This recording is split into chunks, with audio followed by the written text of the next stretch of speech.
I'm afraid, Akhi, I'm not the immigration department, so I have no idea. I'm a Saudi local. I don't know what regulations are required and on what type of visa you can come. So you have to go to their website and check bi'idhnillahi azza wa jal. Jazakum. No, inshallah, there is no sin in that. Giving incentives to sinners, and especially youngsters, so that they would be encouraged to get this form of worship or these good deeds in their system, is halal, inshallah, and you are rewarded for it, bi'idhnillah, as a charity. The scholars say that a healthy, pure heart, which would only benefit those who come on the day of judgment and save them from being thrown in hell, is a heart that has no doubts.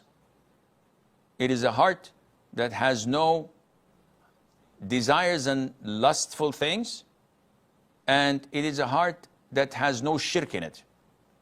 Doubts that are created by shaitan and make you doubt things and issues in Islam, your heart can't be healthy and salim without casting them with knowledge. Desires and lustful things that corrupt and tarnish your heart cannot be fought off except with righteousness and piety. Shirk cannot be warded off without having tawheed.